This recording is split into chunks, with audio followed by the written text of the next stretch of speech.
Olá meninas, como prometido, vamos começar o nosso curso Tentantes com SOP. É um curso que tem o objetivo de ajudar as mulheres que têm síndrome dos ovários policísticos a engravidarem.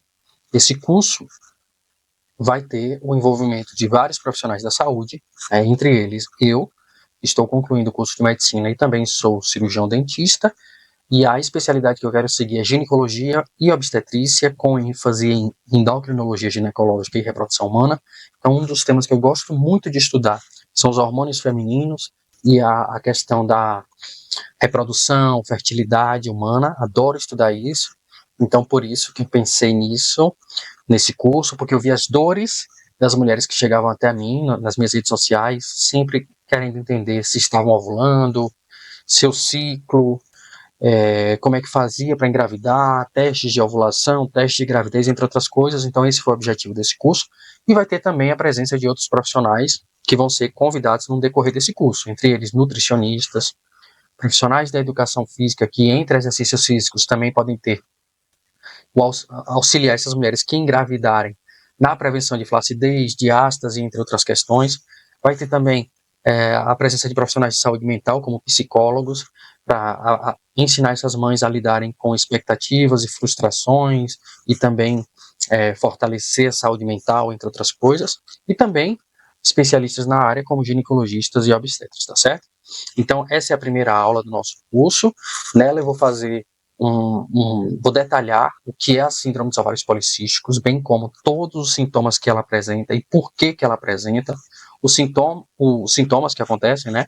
Os exames que são utilizados para o diagnóstico e também os principais tratamentos que eu vou enfatizar, medicamentos e suplementos. Mas, obviamente, a gente também vai entrar com os tratamentos principais que vão ser mudanças no estilo de vida, tá certo, gente? Eu espero que vocês aproveitem. Qualquer dúvida, vocês vão deixando nos comentários. E em breve eu também vou fazer lives para a gente ter essa dinâmica e essa interação ao vivo, tá certo? Então vamos começar o nosso curso. Meu nome, como eu já expliquei para vocês, é Francisco de Assis Júnior, sou cirurgião dentista e também estou concluindo o curso de medicina. Então vamos lá, né? Aqui, para vocês se sentirem mais acolhidas e também entenderem que não é só com vocês que acontece, as síndromes ovários policísticos, aqui algumas famosas que já relataram ter o diagnóstico de síndromes ovários policísticos, como a Larissa Manoela, né, a Isabela Santoni, a Lori Improta e também a Flávia Pavanelli. Elas já tiveram esse relato de terem o diagnóstico de síndromes ovários policísticos.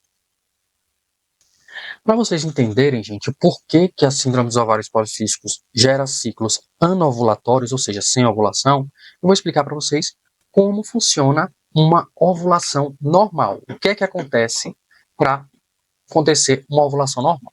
Então, aqui vocês estão vendo ó, o ciclo ovariano. Então, o que é que vai acontecer? Desde o folículo ovariano, né, quando ele estiver no comecinho, sem ser maturado, até a formação do corpo lúteo. Aqui vai mostrar a temperatura da mulher, o que é que acontece durante esses períodos. Aqui são os hormônios hipofisários, que são da glândula hipófise, que fica lá no sistema nervoso central, próximo ao quiasma óptico, ou seja, atrás dos nossos olhos. Os hormônios ovarianos, que são os hormônios que são produzidos pelos ovários, e o que é que vai acontecer no endométrio durante todo esse percurso, e também a questão das fases e o que é que vai acontecer no útero e nos ovários propriamente ditos. Então vamos lá, né? Inicialmente, gente, o que é que vai acontecer? Aqui, ó, vocês estão vendo o hipotálamo, como eu expliquei para vocês, está lá no nosso sistema nervoso central, e a hipófise, certo? O hipotálamo vai liberar o GNRH, que vai estimular a hipófise a produzir um hormônio chamado FSH, que é o hormônio folículo estimulante. Aqui está só retratado o LH. Mas imaginem, desculpa, gente. Imaginem o FSH, certo? Que é o hormônio folículo estimulante. Então vocês vão estar vendo aqui, ó, esse gráfico, né? Acompanha aqui o cursor. Esse gráfico aqui, com a cor azul, é o hormônio luteinizante, que é o H, e a cor verde é o hormônio folículo estimulante, que é o FSH. Então, começa com a hipófise produzindo o hormônio FSH, que é o hormônio folículo estimulante. Então, o hormônio folículo estimulante começa a aumentar nessa fase que nós chamamos de fase folicular. Então, aqui é o dia 1 do ciclo da mulher. E como é que a gente sabe qual é o dia 1? É quando desceu a menstruação. Então, desceu a menstruação é o primeiro dia do ciclo da mulher. Então, o que é que acontece no primeiro dia do ciclo da mulher? A hipófise vai começar a aumentar um hormônio chamado FSH, que é o hormônio folículo estimulante. Então, vocês estão vendo a curva aqui, ó, vejam que ele vai aumentando. E quanto tempo dura a fase folicular? A fase folicular dura do dia 1 ao dia 14. É o tempo que dura, em média, para você maturar um folículo. Então, vocês veem, aumentou o hormônio folículo estimulante aqui, ó, pela hipófise, o que é que está acontecendo? O crescimento do folículo, porque como o próprio nome já diz, hormônio folículo estimulante aumenta o folículo ovariano, estimula o folículo a aumentar. Então, vai acontecer o quê? Aqui nos ovários, vai ser selecionado um folículo dominante e esse folículo vai começar a aumentar, estimulado pelo hormônio FSH, que é o hormônio folículo estimulante. Percebam que, à medida que o folículo ovariano está aumentando de tamanho, aumenta um hormônio ovariano. Que hormônio é esse? O estradiol, também conhecido por vocês como estrogênio, certo? Então, à medida que um folículo está maturando, vejam, o folículo está crescendo aqui em cima, o estrogênio está aumentando. Quando tem um pico de estrogênio na corrente sanguínea, o hipotálamo vai detectar esse aumento de estrogênio. Vejam a curva aqui, ó. O estrogênio aumentou na corrente sanguínea, o hipotálamo detectou. E o que é que o hipotálamo faz? Ele detectou o estrogênio, ele entende que a mulher está ovulando ou está prestes a ovular. O folículo já está maturado, porque quando o folículo está maturado, há um aumento de estrogênio. Então, quando o hipotálamo detecta, ele manda a hipófise liberar o LH, que é o hormônio luteinizante. Então, vocês veem aqui, ó, que à medida que teve o pico do estrogênio, que é essa curva amarelinha aqui, ó, o hormônio FSH tem um pico também, mas o pico maior é do azulzinho aqui, ó, que é o hormônio LH. E qual é a função do hormônio LH, o luteinizante? É fazer com que o folículo ovariano libere o óvulo, que é o que nós chamamos de ovulação. Então, para ter uma ovulação, tem que ter um pico de LH. E é isso que normalmente os testes de ovulação detectam, esse pico de LH. Então, teve o pico de LH, a liberação do óvulo. E vejam o que acontece com a temperatura corporal da mulher. Vejam que a temperatura corporal da mulher estava aqui na média, 36,5, 36,5, 36,5, o tempo todo na fase folicular. Quando há a ovulação, o que é que está acontecendo aqui? Um aumento da temperatura corporal em mais ou menos meio grau. Então, a temperatura corporal da mulher saiu de 36,5 para mais ou menos 37 graus. Então, esse pode ser um dos sinais de ovulação, o aumento da temperatura corporal da mulher. E vejam que o folículo ovariano, ele se transformou no corpo lúteo. Muitas vezes, se a gente for fazer um ultrassom nessa mulher, a gente vai visualizar esse corpo lúteo, que é um sinal que essa mulher ovulou. E qual a função do corpo lúteo? É produzir a progesterona. Então, vocês estão vendo aqui, ó, que essa curva roxinha, que até então estava na base, aumentou à medida que houve a ovulação, porque o corpo lúteo começou a produzir a progesterona.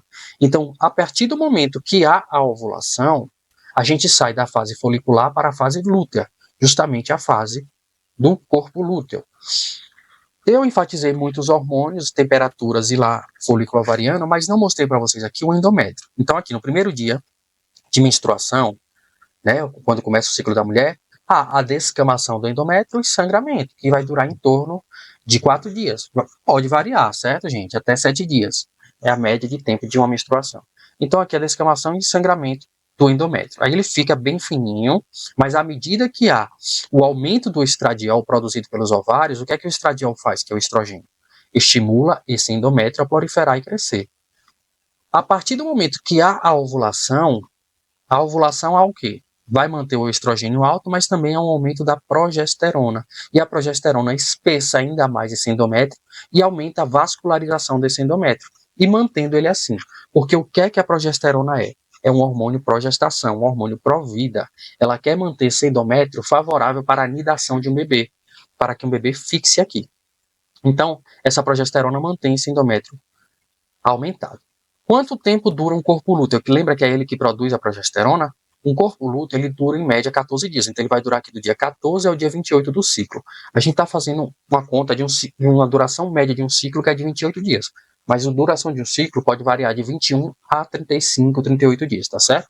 Então, em média, 14 dias dura o corpo lúteo, que vai manter esse endométrio espessado e vascularizado. À medida que o corpo lúteo se degenera, o que é que acontece? O endométrio descama e sangra. E aqui vai ser o dia 1 do próximo ciclo, quando começa o primeiro dia de menstruação. É justamente quando a progesterona baixa e não segura mais esse endométrio nutrido e vascularizado e espessado. Então, a mulher menstrua e sangra. Aqui vocês embaixo, vocês estão vendo o que é que está acontecendo, né? Então, na fase folicular, primeiro há a menstruação, depois o endométrio começa a se proliferar novamente, há a ovulação, que vocês estão vendo aqui a bolinha preta, tá vendo? É o óvulo que está nas trompas. Esse óvulo vai descendo, vem para o endométrio, para o útero. Se esse óvulo for fecundado, ele vai se fixar no endométrio e a progesterona não vai baixar. Porque um óvulo, quando é fecundado pelo espermatozoide, ele se transforma no embrião. E o embrião começa a produzir um hormônio chamado HCG, que é a gonadotrofina coriônica humana. E esse HCG, ele vai preservar o corpo lúteo. Então o corpo lúteo não vai se degenerar e vai continuar produzindo progesterona por mais algumas semanas. Por isso que, quando a mulher está grávida, ela não menstrua, porque o corpo lúteo continua preservado pelo HCG e o endométrio continua específico. Então é assim que acontece um ciclo de ovulação normal. Aqui vocês estão vendo no melhor detalhe, né?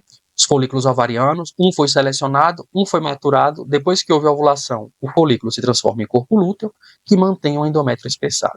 E esse ciclo se repete todos os meses, até que uma mulher consiga engravidar, tá? Então aqui vocês estão vendo, gente, uma ovulação real. Aqui é um instrumento cirúrgico, mostrando, né? Aqui é o ovário, e aqui é um folículo ovariano que estava maturando um óvulo. E aqui houve a ovulação. O que é que acontece para ter essa ovulação aqui? O pico de LH. Lembra? E aqui, gente, o corpo lúteo que fica após a ovulação. Esse corpo lúteo fica produzindo o quê? Progesterona. E é isso que a gente consegue ver se a gente fizer uma ultrassom em uma mulher após uma ovulação. A gente vê aqui, ó, outros folículos ovarianos e aqui o corpo lúteo após a liberação de um óvulo. Isso aqui é um ovário, certo? E quem são as mulheres que têm SOP, gente? As mulheres, a SOP, que é a síndrome dos ovários policísticos, quando a gente fala em síndrome, a gente fala em várias causas, ela é um distúrbio hormonal comum nas mulheres em idade reprodutiva. Ou seja, qual é a idade reprodutiva? A partir do momento da primeira menstruação, uma mulher já pode reproduzir, se reproduzir. E ela afeta de 8 a 13% das mulheres mundialmente. Então, a estimativa aqui no Brasil tem cerca de 6 a 10 milhões de mulheres com síndrome dos ovários policísticos. É muita gente. Então, uma das principais características da SOP, eu ilustrei nessas imagens aqui, ó, que é o hirsutismo, que é os pelos em áreas que normalmente mulheres não teriam, provocados pelo aumento de androgênio, a acne, também provocada pelo aumento do androgênio, que hiperestimula as glândulas sebáceas da mulher. A mulher pode ter uma resistência insulínica e uma dislipidemia, que é o aumento de colesterol, que também favorece o acúmulo de gordura corporal, então ela pode estar acima do peso. E ela tem ciclos anovulatórios e dificuldade para engravidar. E o que é que pode estar envolvido nas causas da SOP? Por que ela acontece? Então, ela pode ter componentes genéticos. Então, a gente vê que nas famílias dessas mulheres com SOP, tem outros parentes outras mulheres que também já tiveram SOP. Pode ter fatores metabólicos, então, uma resistência insulínica, uma dislipidemia envolvida, né? Uma obesidade pode estar envolvida. Distúrbios endócrinos hereditários, né? Como, por exemplo, a própria resistência insulínica, que tem relação com o pâncreas, né? E também a diabetes mellitus tipo 2. E fatores ambientais. Então, pode ter um sedentarismo e uma má alimentação também envolvida nas causas da SOP. Aqui, gente, vocês estão vendo os ovários policísticos. Por quê? São vários cistos que antes eram folículos ovarianos que não foram corretamente maturados. E aqui vocês estão vendo na ultrassom como é que a gente vê esses policistos nos ovários. Por isso que o nome é síndrome do ovário policístico. E por que acontece esse ovário policístico, né? O ciclo da SOP. A baixa do folículo estimulante, que vocês entenderam que numa ovulação normal, o hormônio FSH vai maturar um óvulo, então o que acontece? A baixa do hormônio FSH, que é o hormônio folículo estimulante, ela interrompe a maturação, né, desse óvulo. Então, está aqui o folículo ovariano, que foi selecionado para ser maturado. Porém, a baixa do hormônio FSH, que é o hormônio folículo estimulante, não fez esse folículo ser corretamente maturado. Então, esses folículos que não foram corretamente maturados, eles não produzem a quantidade suficiente de estradiol, que é o estrogênio. Então, a mulher tem baixa de estrogênio.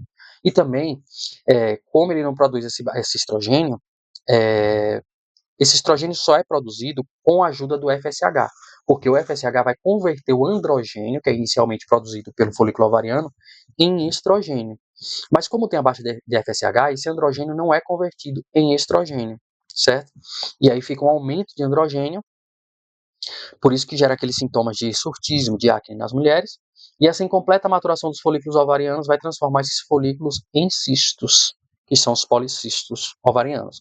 Por isso que há uma baixa de FSH, uma incompleta maturação de folículos ovarianos e um aumento do androgênio livre. E acontece também a formação dos cistos nos ovários, certo? Então, os policistos nos ovários são nada mais, nada menos do que folículos ovarianos que não foram corretamente maturados. E como é que acontece a SOP, gente? Vocês entenderam como funciona uma ovulação normal. Agora vocês vão entender como é que funciona a SOP, tá certo? Então vocês estão vendo aqui a hipófise, que é a glândula que eu falei para vocês, que está atrás dos nossos olhos no sistema nervoso central. Então, hipotálamo e hipófise, aqui no cursor que vocês estão vendo do mouse. Vai haver uma redução do hormônio FSH, que é o hormônio folículo estimulante, que não vai maturar corretamente um folículo ovariano. Como não matura corretamente um folículo ovariano, esse folículo ovariano não vai converter o androgênio que é produzido inicialmente pelo folículo ovariano em estrogênio. Então vai ter estrogênio em baixa, não vai ter o pico de estrogênio detectado na corrente sanguínea, certo? No entanto, esse aumento de androgênio, né, junto com o aumento de LH, porque mesmo com a baixa de FSH, o LH vai estar aumentado nas mulheres com SOP. Eu vou explicar para vocês por quê. E o que é que o LH faz? O LH entra no folículo ovariano e, junto com o colesterol, né, quando o LH se liga no receptor dele junto com o colesterol, ele transforma esse colesterol em androgênio, para depois o folículo ovariano utilizar o FSH e transformar esse androgênio em estrogênio, que é o estradiol. Porém, como tem baixa de FSH, só vai acontecer a conversão do colesterol em androgênio. Então a mulher fica com mais androgênios elevados. Esses androgênios elevados, né, viajam pela corrente sanguínea e no tecido gorduroso da mulher, a mulher está acima do peso. Normalmente a mulher com SOP está acima do peso, né? Nesse tecido gorduroso tem uma enzima chamada aromatase. E essa enzima converte esse androgênio em estrona, que é um estrogênio de baixa potência. E essa estrona vai viajar pela corrente sanguínea da mulher e vai chegar no hipotálamo, e o hipotálamo vai entender como se essa mulher estivesse ovulando, porque a estrona é um estrogênio de baixa potência. E quando o hipotálamo detecta essa estrona na corrente sanguínea que não foi liberada pelos ovários e sim convertida no tecido gorduroso, ele em vez de mandar o FSH+, vai reduzir ainda mais o FSH e manda o LH. E o ciclo continua, aumento do androgênio, e isso continua. A questão é que a mulher não tem só esse problema, ela tem também uma resistência insulínica, sobretudo no tecido adiposo e no tecido muscular. Essa resistência insulínica é quando a insulina, que é um hormônio produzido pelo pâncreas, que tem a função de levar a glicose para dentro das células, para as células produzirem energia e desempenharem suas funções, essa insulina ou está insuficiente ou está resistente perifericamente. Então, ou o corpo tem que produzir cada vez mais insulina, né, o pâncreas, ou a insulina produzida não é suficiente para levar toda a glicose para dentro das células. Então, esse aumento da glicose faz com que o fígado detecte o aumento da insulina e o aumento da glicose e comece a fazer o que nós chamamos de lipogênese e gliconeogênese. O que é isso? É produzir glicose, certo? E também produzir gordura. Então, esse fígado fica muito ocupado fazendo isso e reduz a produção de uma proteína chamada SHBG, que é a proteína transportadora de hormônios sexuais, que faz o quê? Se liga esses hormônios sexuais para que eles não fiquem ativos, por exemplo, no androgênio, que é a testosterona, mas também se liga no estrogênio para que eles não fiquem ativos. Como tem menos SHBG, esse androgênio vai ficar mais ativo para fazer todas as consequências que vocês já entenderam da SOP. Né, que é ser convertida no tecido gorduroso em estrona e também produzir o hirsutismo, a acne e tudo mais, né? E tudo isso, gente, vai gerar ciclos anovulatórios, porque justamente o FSH não vai maturar óvulos, né? Vai continuar a produção do androgênio elevado pelos folículos que não foram produzidos, o androgênio vai ser convertido em estrona e a hipófise vai ser enganada, achando que a mulher ovulou e aí não manda o FSH novamente, vai só mandando o LH. Por isso que os testes de ovulação não são eficazes nas mulheres que têm SOP, porque o LH está elevado. E o teste de ovulação detecta justamente o LH, tá? Então aqui vocês estão vendo, gente, um folículo ovariano, certo? Aqui é o óvulo, no meio do folículo ovariano. Essas células amarelinhas na periferia são as células da teca e as células internas são as células da granulose. E aqui vocês estão vendo o que é que acontece, né? Nas células da teca, que são as amarelinhas da periferia, o colesterol vai entrar, certo? Quando esse colesterol entra, que há ligação do hormônio LH no receptor da célula da teca, esse colesterol é convertido em androgênio, que é o hormônio masculino. Depois, esse androgênio, que é o hormônio masculino, ele vai penetrar nas células da granulosa, e quando o FSH se ligar nessas células da granulosa, ele vai converter esse androgênio, através da enzima aromatase, em estrogênio.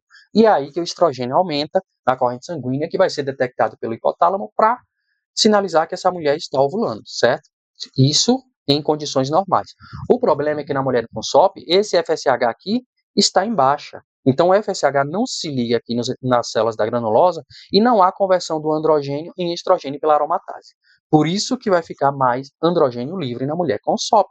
Mais androgênio, mais testosterona. Então, os folículos ovarianos não foram corretamente maturados, por quê? Vamos fazer uma revisão.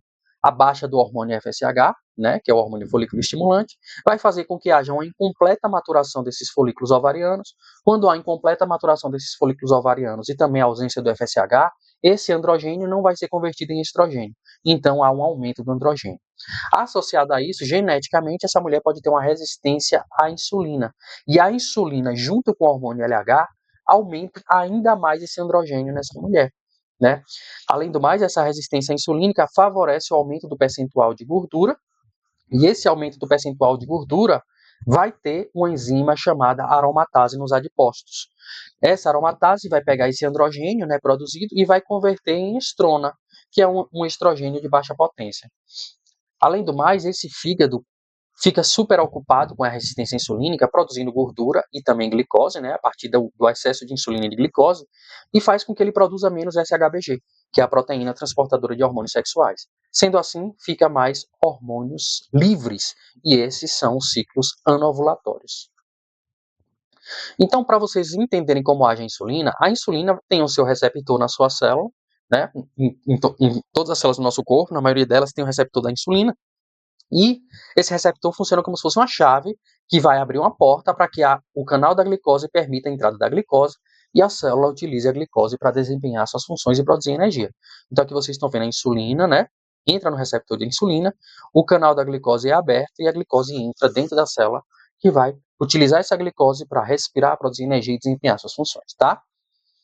E na resistência à insulina, o pâncreas tem que produzir cada vez mais insulina para que o mesmo trabalho que antes menos insulina fosse feita, o mesmo trabalho que antes pouca insulina faria, mais insulina precisa fazer.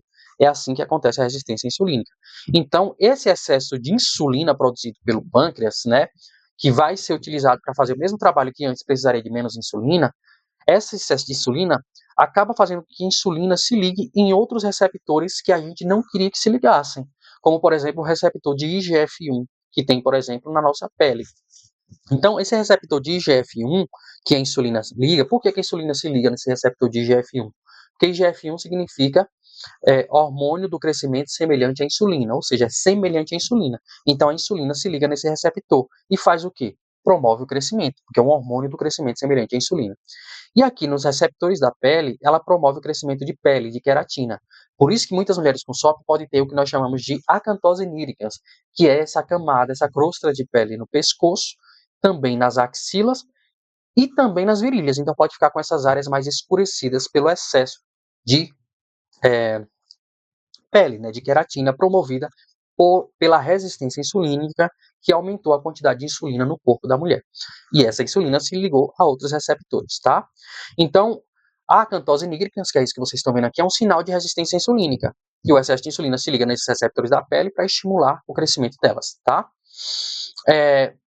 Aqui vocês estão vendo, gente, o que é que acontece com o tecido gorduroso quando recebe esses hormônios, certo? Aqui eu botei uma legendinha para vocês entenderem o que é que é. O delta 4A significa androstenediona, é um nome meio complicado, né? Mas esse androstenediona no tecido gorduroso é convertido em testosterona, certo? Através da aromatase dessa enzima aqui, ó, 17-beta, que é hidroxiesteroide desidrogenase. Essa enzima vai converter a androstenediona em testosterona, certo? E depois a testosterona vai ser convertida em estradiol pela enzima aromatase. Então é isso que acontece no tecido gorduroso, que vai favorecer com que a mulher tenha ciclos anovulatórios, porque o androgênio vai ser convertido em estrona, né? Em um estrogênio de baixa potência que vai chegar lá no hipotálamo, enganando o hipotálamo como se a mulher estivesse ovulando. Aqui é um homem, mas isso acontece nas mulheres também, tá? E por que as mulheres com SOP podem ficar longos períodos sem menstruar?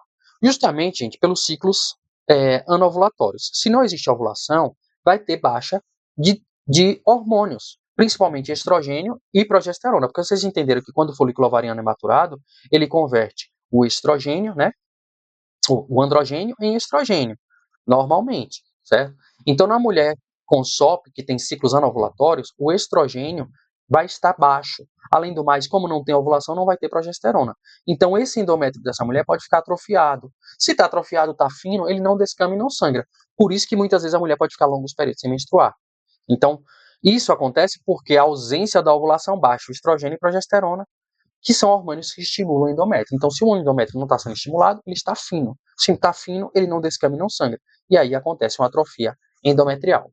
O contrário disso é que algumas mulheres podem ter hemorragia, que vocês vão entender por quê. Então, esse endométrio fino pode favorecer os prejuízos, pode favorecer não, pode dificultar a anidação de um embrião, que é justamente o endométrio, né, ele precisa estar espessado, como vocês estão vendo aqui numa ovulação, por exemplo, aqui, ó, numa ovulação, antes da mulher menstruar, o endométrio está bem gordinho, vascularizado, porque justamente ele quer que um embrião que seja fecundado nide aqui, fixe aqui, né?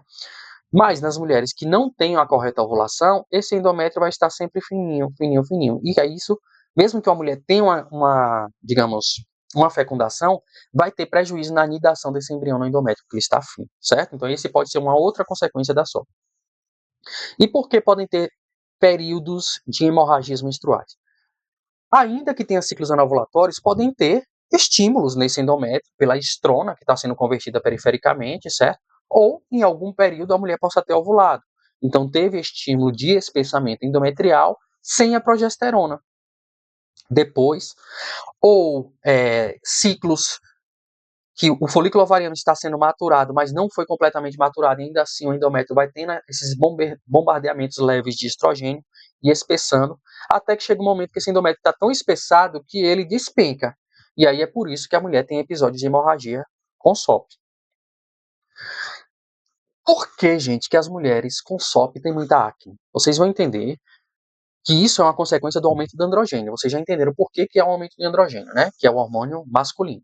Esse androgênio, gente, ele tem um receptor na pele, certo? Que vocês estão vendo aqui os receptores de androgênio na pele. E o que é que esse receptor de androgênio faz? Esses receptores de androgênio, eles podem ativar células inflamatórias que vão estimular citocinas que vão gerar uma inflamação. Além do mais, esse receptor de androgênio, quando o androgênio se liga nesse receptor, ele hiperativa as glândulas sebáceas. E essas glândulas sebáceas produzem o quê? Sebo, oleosidade. Então a pele da mulher fica mais oleosa. Aliado a essas citocinas, desculpa, gente, aliado a essas citocinas, dessa inflamação produzida pela ativação desses receptores de androgênio, vai estimular uma inflamação. Junto com a colonização bacteriana que tem na nossa pele, vai gerar a acne, certo? Por isso que alguns anticoncepcionais, alguns bloqueadores de androgênio, alguns anticoncepcionais que têm efeito antiandrogênico podem melhorar a acne, alguns bloqueadores de androgênio melhoram a acne, certo? E também tem alguns antibióticos que podem melhorar porque você combate a infecção, mas normalmente o eixo do problema nas mulheres com SOP está aqui nos receptores de androgênio, porque a mulher com SOP tem mais androgênio no corpo. Então esse excesso de androgênio hiperativa as glândulas sebáceas e gera inflamação, que gera mais acne nas mulheres com SOP. Por isso que muitas vezes quando você trata com anticoncepcionais que têm efeito antiandrogênico ou bloqueadores de androgênio, você consegue reduzir a acne nessa mulher. E como o androgênio vai gerar o hirsutismo? Aqui vocês estão vendo um score de hirsutismo, que é o quê? Pelos onde mulheres não deveriam, que vai analisar 9 áreas. Então, analisa a região do queijo, a região do busto, né? Busto, né? A questão do peito, do umbigo, da região genital, das pernas, das costas, do bumbum, certo? Dos peitos, todas essas áreas são analisadas e aí vai dar uma graduação, né? Uma pontuação para essas áreas, né? a avaliar a quantidade de surtismo, se está leve, moderado ou severo o surtismo. Então, o que é que acontece? A testosterona, né, entenda a testosterona como um androgênio. O que é que vai acontecer? Esse androgênio, né, ele, na sua forma ativa, ele é convertido em dihidrotestosterona, certo? A testosterona vai ser convertida em dihidrotestosterona, ou também esse outro hormônio aqui, que é o DHEA, que provavelmente alguns de vocês já fizeram o exame desse hormônio, que ele é precursor da testosterona, que é a deidroepiandrosterona. Estranho, né? Deidroepiandrosterona, ela é convertida, né? Essas duas, o DHEA e a testosterona, são convertidas em dihidrotestosterona, e essa dihidrotestosterona, ela vai se ligar nos folículos pilosos e também nas glândulas sebáceas da pele. Então, por isso que a mulher vai ter mais oleosidade e também tem aumento dos pelos, que é justamente o androgênio se ligando nos receptores da pele, estimulando o folículo piloso a crescer. É assim que age o androgênio na produção do hirsutismo. Então, a escala de pontuação do hirsutismo naquelas 9 áreas que eu mostrei para vocês vai ser assim, ó, 0, sem crescimento de pelos, 1, crescimento mínimo ou discreto de pelos, 2, crescimento moderado de pelos, 3, crescimento de pelos mais denso, mas ainda não completo, e 4, crescimento de pelos intenso e completo, tá? E a interpretação vai ser o quê? Você soma os valores obtidos nas 9 áreas e fornece o score final, tá certo? Então você pontuou as 9 áreas, soma elas todas e... Peraí, gente, que eu acabei saindo aqui. Soma elas todas e vai dar a pontuação. Então, a pontuação normal vai ser menor ou igual a 8, o hirsutismo leve vai ser de 8 a 15 e o moderado a severo maior do que 15, tá?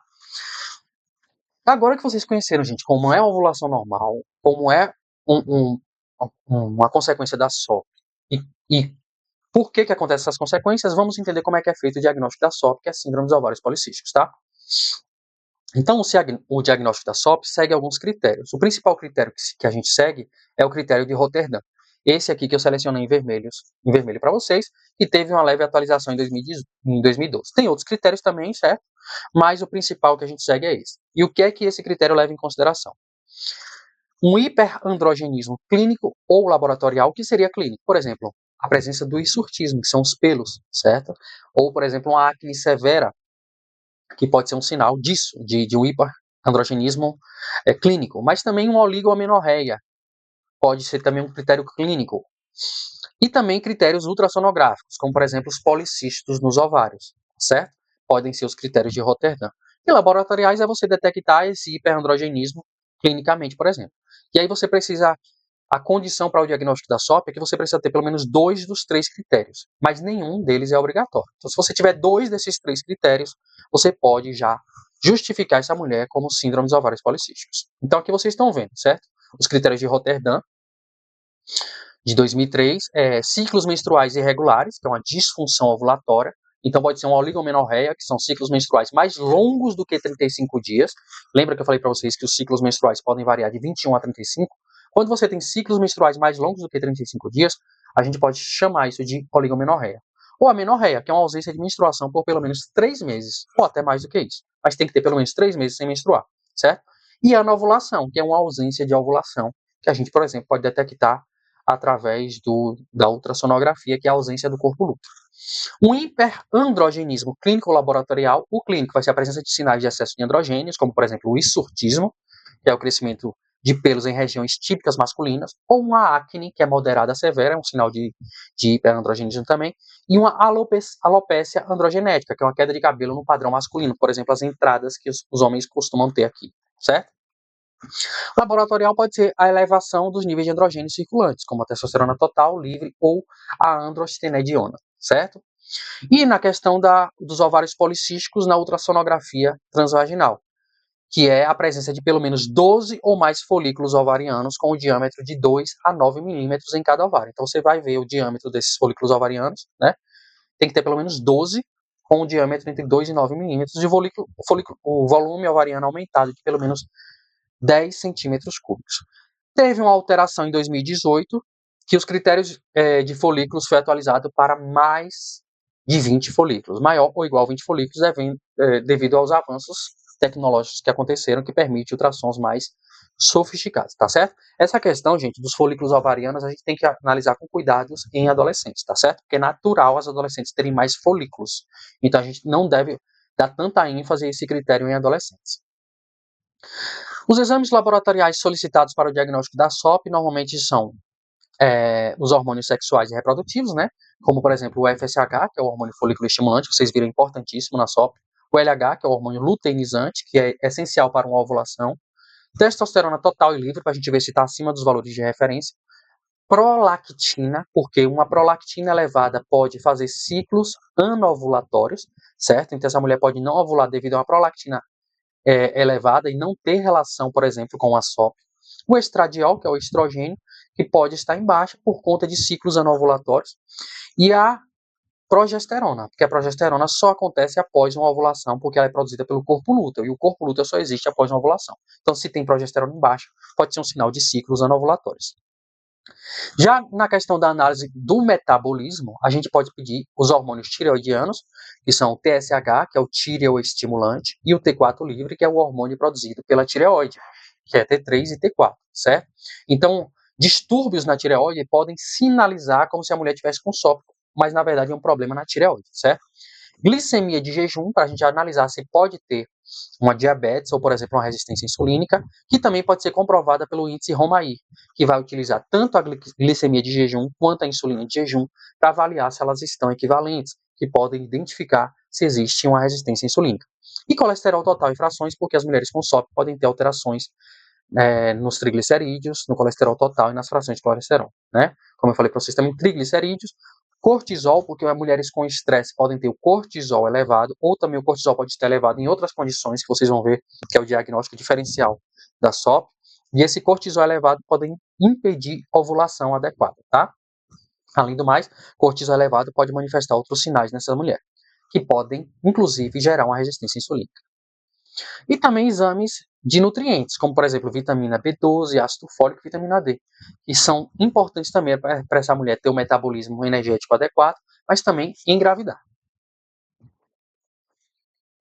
Os exames de imagem solicitados para o diagnóstico da SOP, normalmente é a ultrassom transvaginal, mas também a ultrassom pélvica, que é essencial para ver os ovários. Então, como eu te falei para vocês, o critério foi atualizado para 20 ou mais folículos ovarianos com diâmetro de 2 a 9 milímetros e o ovário excedendo 10 centímetros cúbicos de volume. Agora, quando a gente suspeita de SOP, a gente tem que pensar, é SOP mesmo? Porque a gente precisa descartar outras patologias para saber se pode ser só SOP. Como, por exemplo, como eu expliquei para vocês, a hiperprolactinemia, que é o excesso de prolactina. Mas também disfunções tireoidianas que podem simular como se a mulher tivesse com SOP, como, por exemplo, o hipotireoidismo. Tumor ovariano produtor de androgênio. Então, vai ter muito androgênio nessa mulher, mas não é por conta de uma SOP, é por conta de um tumor no ovário, certo?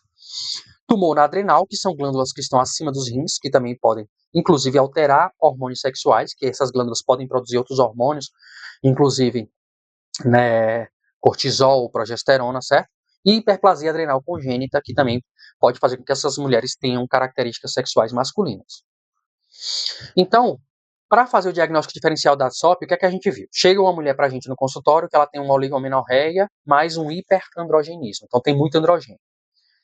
É isso que ela tem? Sim. Então, vamos pensar em SOP. Quando a gente pensa em SOP, a gente tem que descartar outras causas de hiperandrogenismo. Como é que a gente faz para descartar? Por exemplo, no tumor adrenal, a gente pode solicitar esse exame aqui, certo? Que é o DHEA. Numa hiperplasia adrenal congênita, a gente pode solicitar, por exemplo, a progesterona. Num tumor ovariano, a gente pode solicitar os níveis de testosterona. Numa prolactina alta, a gente solicita a prolactina. E nas disfunções tiroidianas, a gente pode pedir, por exemplo, um TSH. Aí, descartando todas essas, a gente já pensa na SOP.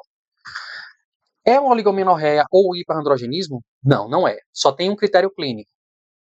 Não tem sinal de hiperandrogenismo clínico, a gente tem que descartar outras causas de anovulação.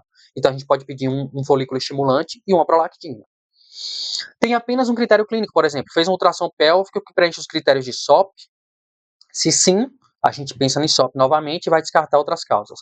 Se não, a gente descarta outras causas de anovulação, solicitando um FSH e uma prolactina. E como é que a tireoide funciona, gente? Existe o eixo, vocês veem, o hipotálamo e a hipófise são essenciais para uma série de funções do nosso corpo. Então, existe um eixo, né?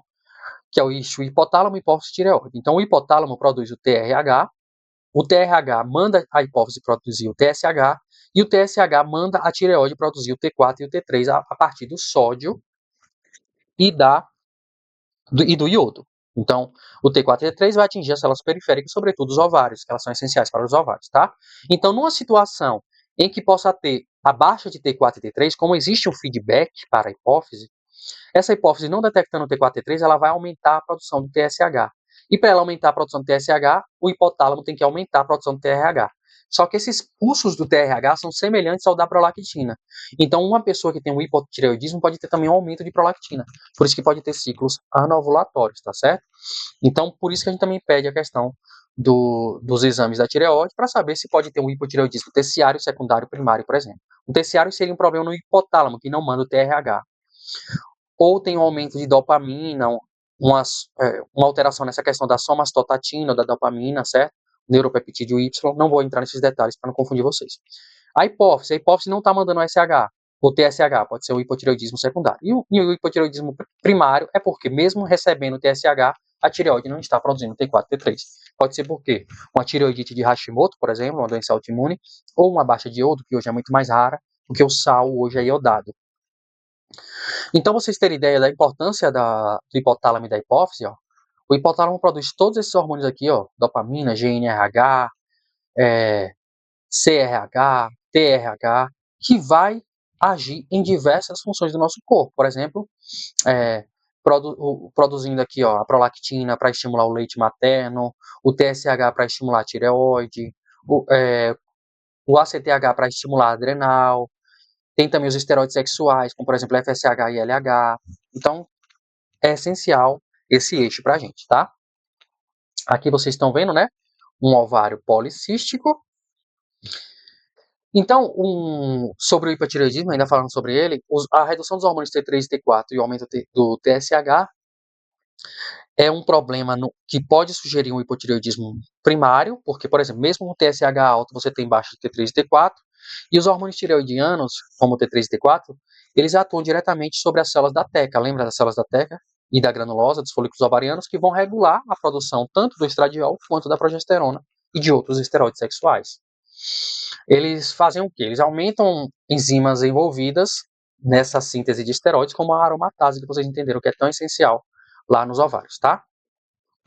E o T3, que é a forma ativa do hormônio tireoidiano, o T4 é a forma inativa. Depois ela é convertida em T3, que é a forma ativa. Ela interage com os receptores nos ovários, que vai promover o crescimento e maturação folicular. Então a tireoide saudável é essencial para também uma ovulação normal. E elas também atuam na angiogênese folicular, ou seja, no estímulo da formação de vasos sanguíneos, que vai trazer oxigênio e nutrição para esses ovários e esses folículos ovarianos. Então, o hipotireoidismo primário pode ter efeitos indiretos sobre os ovários, inclusive nessa regulação do eixo hipotálamo, hipófise e gonadal, né? Então, os hormônios tireoidianos vão influenciar na liberação do GNRH, e o GNRH estimula a hipófise a liberar o LH e o FSH. E também o T3 e T4 vai garantir o metabolismo energético adequado, sobretudo o metabolismo de glicose e de colesterol, certo? Então, as funções tireoidianas vão gerar impactos que são redução dos níveis de T3 e T4, por exemplo, no caso do hipotireoidismo, que pode gerar ciclos anovulatórios, infertilidade e menor produção de hormônios sexuais, e também um aumento compensatório do TRH. Lembra que o TRH é aumentado pelo hipotálamo para produzir o TSH? Se existe T3 e T4 baixo, o hipotálamo vai mandar mais TRH para a hipófise produzir TSH.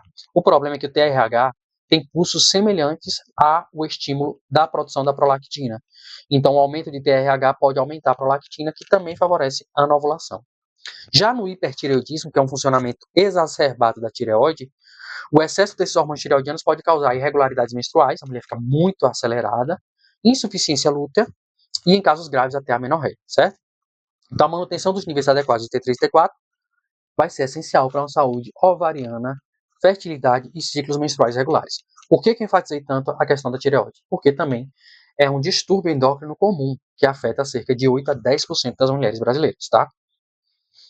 Vamos entrar, gente, no tratamento medicamentoso da SOP, certo? Mas depois eu vou enfatizar isso com mais detalhes para vocês.